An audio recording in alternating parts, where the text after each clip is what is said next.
Listen well, my people, for I bring you a story from the land of Umudike, where the river sings songs of old and the earth whispers secrets to those who listen. In that land, under the shade of mighty trees and amidst the hum of village life, there was a king, a throne, and a prince whose journey would change the fate of many.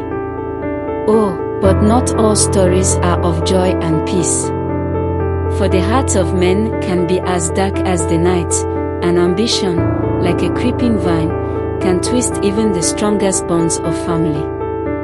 It is a tale of jealousy, betrayal, and the unyielding spirit of one who would not be broken. So gather close, my listeners, and hear the story of Prince Chibuzo, the son of a mighty king, and the trials that would turn his name into legend.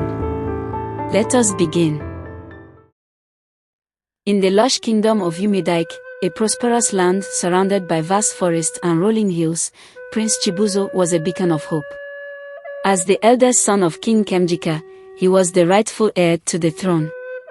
His mother, Queen Neoma, was King Kemjika's first wife and the love of his life.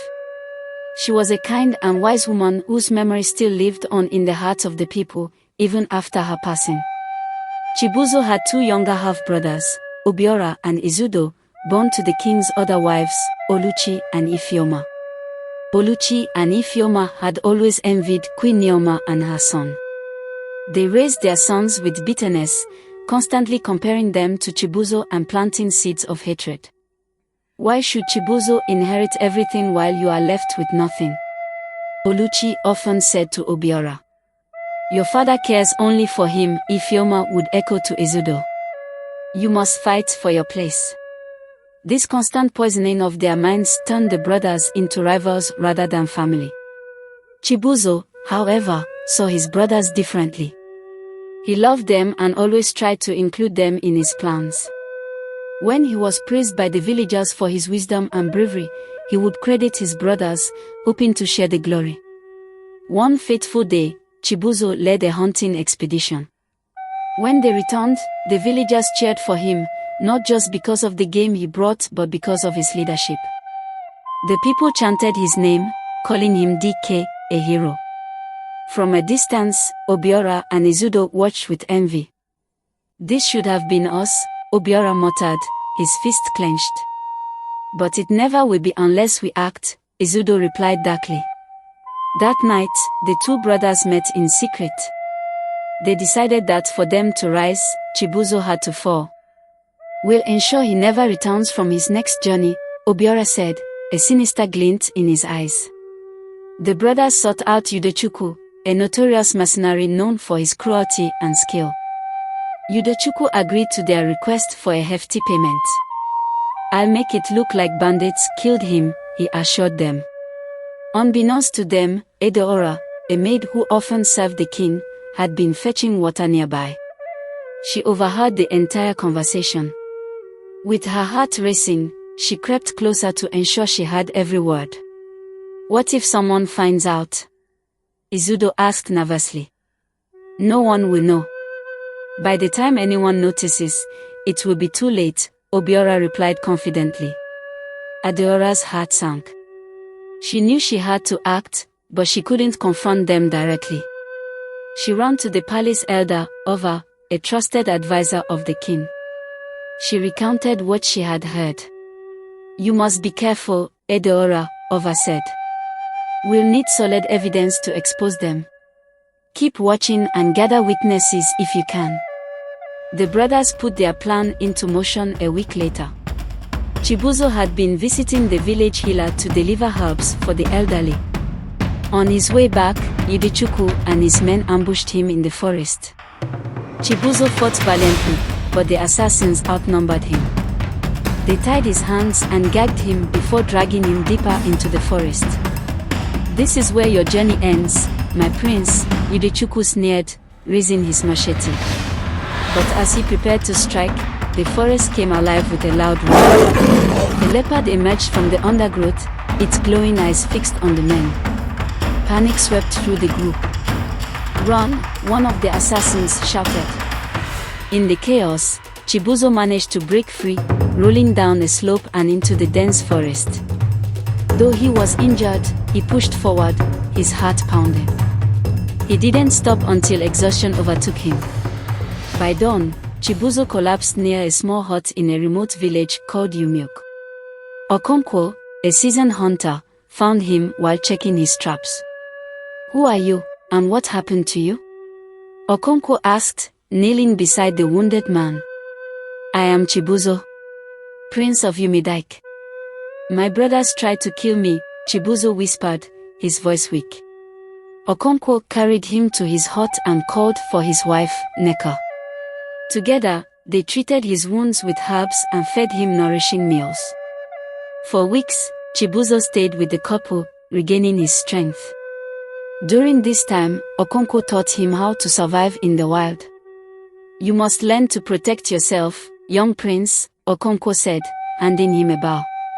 Chibuzo learned to hunt, set traps, and defend himself with a knife. He also spent time helping the couple with their daily tasks, gaining a deeper appreciation for the simple but fulfilling life they led. "Your heart is noble," Neka told him one evening. "That is why you must return to your kingdom. The people need you." One morning, after months of recovery, Chibuzo decided it was time to return. Okonkwo handed him a small but sharp dagger. "Take this. It's not just a weapon, it's a reminder that you have the strength to fight your battles." When Chibuzo arrived in Yumidike, on his way to the palace, he met Edeora going to the river to get water. She was overjoyed to see him alive. "Thank the gods. I knew you would return," she said. Edeora told him about everything she heard, and introduced him to Ova, the elder. Together, they devised a plan to expose the brothers. Ova summoned villagers who had witnessed suspicious behavior from Obiora and Izudo around the time of the ambush. The royal council gathered on a bright morning to determine the future of the kingdom. Obiora and Izudo, dressed in fine robes, stood confidently before the elders. They had spent weeks weaving a tale of Chibuzo's supposed death at the hands of bandits. "My father," Obiora began, bowing dramatically, "we mourn the loss of our brother Chibuzo. His death has left a void in our hearts." Izudo stepped forward, adding, "But we must not let this tragedy weaken our kingdom. As your remaining sons, one of us must step up to lead." King Kemjika, still grieving, nodded solemnly. "It is true we must look to the future, but we will do so with care," he said. As Obiora prepared to declare himself the rightful heir, the doors to the council hall burst open. The room fell silent as Chibuzo entered, his presence commanding.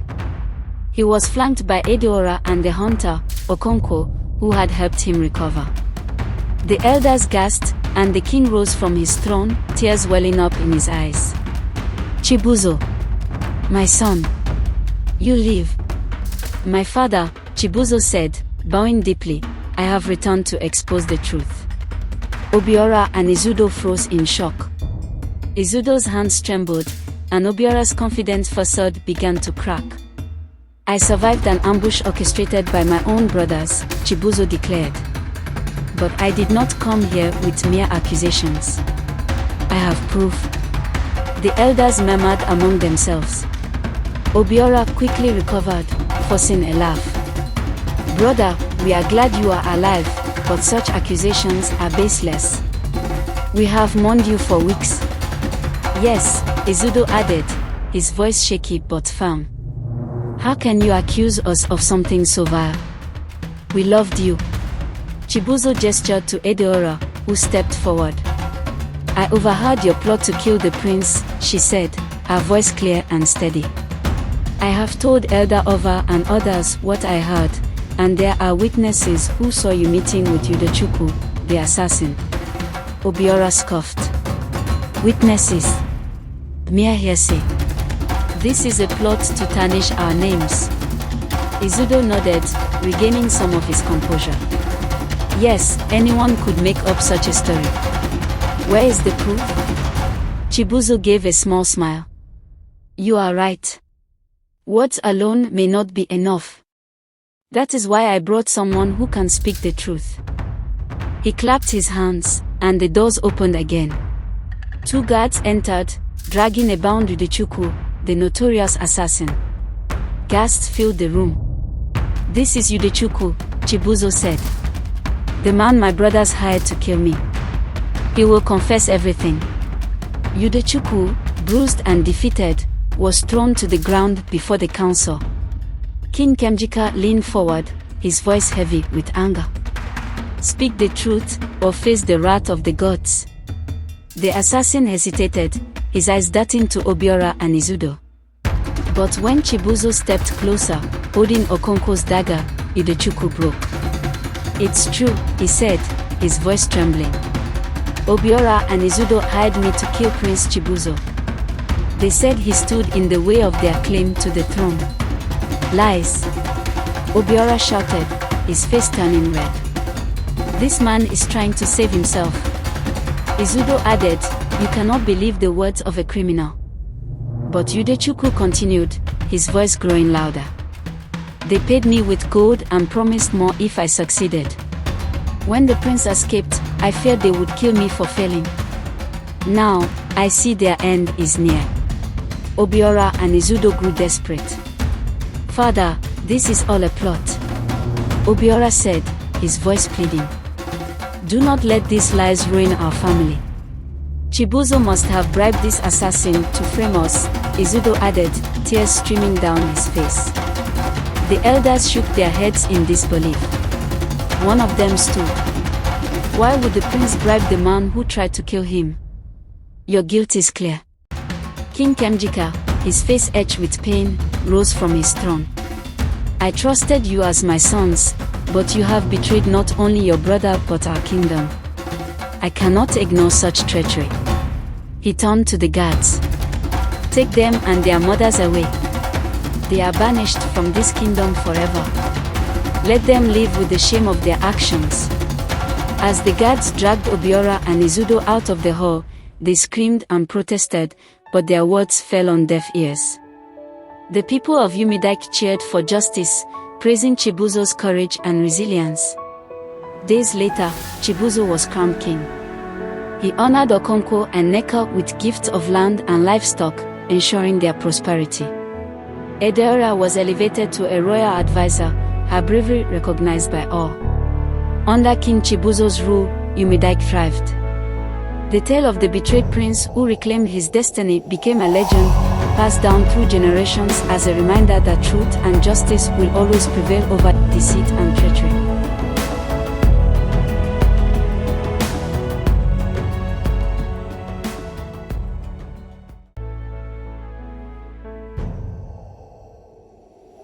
Thanks for watching. For more stories like this, please support the channel by clicking or tapping the like and subscribe button. Cheers.